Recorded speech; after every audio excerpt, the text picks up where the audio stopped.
안녕하십니까. 반갑습니다. 음택의 최고 경전이라고 하는 장경에서는요, 묘토가 좋으면 신령이 편안하여 자손이 번창한다라고 했습니다. 그러니까 풍수지리학에 전문 지식이 없는 사람들 이 좋은 묘토 찾는 거 어렵긴 한데요. 좋은 묘토가 얼마나 중요한지를 알려주는 대목입니다. 좋은 묘토와 나쁜 묘토 구분하는 거, 바로 이 부분에 초점을 맞춰서요. 오늘은 운명학 감추어진 진실을 말한다 함께 하겠습니다. 오원재 허정 이상엽 선생이십니다. 안녕하세요. 네, 안녕하세요. 네, 반갑습니다. 예. 좋은 묘토, 나쁜 묘토. 예. 이 구분하는 법을 좀 배우고 싶은데 쉽지는 않을 거예요. 예, 예. 묘를 쓰면 아주 나쁜 자리가 있다고 하는데 쉽게 알 수 있는 방법이 있을까요? 예, 있습니다. 그러니까 이제 조상의 묘토를 쓰면 후손이 해를 입는 지형지세가 있습니다. 이렇게 나쁜 묘자리는 묘지 풍수에 관심만 있으면 풍수지리학의 전문 지식이 없는 일반인들도 일정 부분은 구분할 수 있습니다. 쉽게 구분할 수 있는 부분이 있다 이 말씀이시죠? 예. 자, 그러면 나쁜 묘토 가릴 수 있는 방법 좀 알려주시죠. 예, 풍수지리학에서 이제 5가지, 오불장이라는 말이 있습니다. 그러니까 5가지 이 종류의 유형으로 생긴 곳에는 이제 묘를 쓰지 말라 이런 얘기인데요.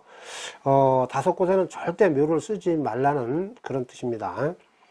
첫 번째는 동산에는 묘를 쓰지 말라고 했습니다. 그러니까 생기가 없어서 초목도 잘 자라지 못하는 아주 척박한 흙으로 이루어진 작은 봉우리 같은 산에는 묘를 쓰지 말라 이런 뜻입니다. 예. 동산의 이 동자가 그러면 어릴 동자, 아이 동자 이렇게 합니다. 예. 그래서 아직 성숙하지 않은 예, 산이군요. 예. 또 그런 부분이 있습니다.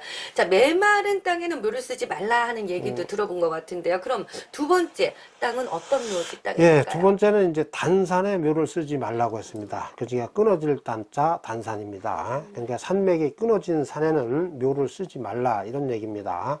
생기는 산맥을 따라서 흐릅니다. 그런데 산맥이 끊어지면 기가 통하지 못하기 때문에 묘를 쓰지 말라는 것입니다. 네. 자연적으로 끊어진 산이든 아니면 이제 도로공사나 뭐 이런 것 등으로 인해서 끊어진 산이든 산허리가 끊어진 아래에 묘를 쓰는 것은 나쁘다 이런 얘기입니다.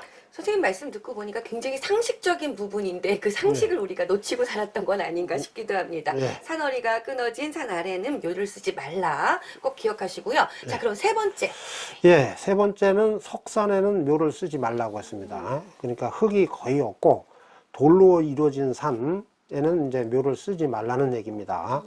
만물을 살리는 생기는 산맥을 통해서 흐릅니다. 그런데 돌산에는 생기가 모이지 않기 때문에 묘를 쓰지 말라 이런 얘기입니다. 그렇군요. 돌산은 글쎄요, 쉽게 구분할 수 있을 것 같아요, 일반인들도. 자, 그럼 네 번째는요? 네, 네 번째는 이제 과산에 묘를 쓰지 말라고 했습니다. 과자는 이제 지나갈 과자입니다. 그러니까 생기가 멈추지 않고 지나가는 곳에 묘를 쓰지 말라 이런 얘기입니다. 그렇군요. 그래서 산맥이 내려가는 길목에 묘를 쓰지 말라는 그런 뜻인데 산맥에 내려가는 곳에 생기가 머물지 않기 때문에 묘를 쓰지 말라는 그런 얘기입니다. 그렇군요. 이 부분은 또 일반인들이 찾기는 좀 어려운 부분일 것 네, 같기는 그런 합니다. 부분이 좀 있습니다. 예. 자, 그럼 마지막으로 다섯 번째는요? 예, 다섯 번째는 독산에는 묘를 쓰지 말라고 했습니다. 그러니까 자청용 우백호가 없이 혼자 무뚝 서 있는 산, 이런 산에는 묘를 쓰지 말라는 얘기입니다. 그러니까 외롭게 홀로 서 있는 산에 묘지를 쓰지 말라는 그런 뜻인데요. 청룡, 백호, 주작, 현무, 그러니까 좌청룡, 우백호, 남주작, 북현무, 주위에 있는 걸 북현무라고 합니다. 이런 게 없는 독산에는 생기가 흩어지기 때문에 묘지를 쓰지 말라는 그런 뜻입니다. 네. 여러분들 어떠세요? 다 이해는 되시죠? 자, 홀로 서 있는 산에는 묘지를 쓰지 말라. 이 부분은 확실히 기억할 수 있을 것 같습니다. 자, 이런 곳에 묘를 쓰지 말라는 거. 글쎄요, 다 이해는 됐습니다. 됐는데요. 그 근거가 있습니까? 예, 있습니다. 그러니까 묘지 풍수학의 최고 경전이라고 하는 장경에 나와 있는 내용입니다. 그래서 정통 풍수로 풍수지리학을 연구하는 사람들은 다 알고 있는 내용이라고도 할 수 있습니다.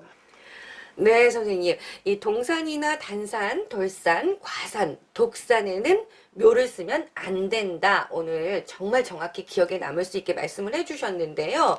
문제는 일반인들이 쉽게 이것이 돌산이다, 이것이 과산이다, 독산이다 구분할 수가 없는 경우가 있을 겁니다. 여러분들 이런 곳에 묘를 쓰면 조상의 영혼이 편히 쉬지 못하고요, 후손에게 재앙을 입힌다고 합니다. 그러니 어쩌겠습니까? 전문 지식을 갖추신 분들을 찾아서 도움을 받는 것이 얼마나 중요한 대목인지를 또 한번 느끼게 하는 그런 시간이 아닌가 싶습니다.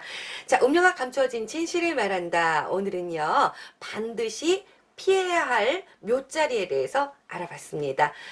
이해되시고요. 유익했다 하시면 좋아요, 그리고 구독, 신청 꼭 눌러주시기 바랍니다. 오원재, 허정, 이상엽 선생님과 함께 했습니다. 고맙습니다.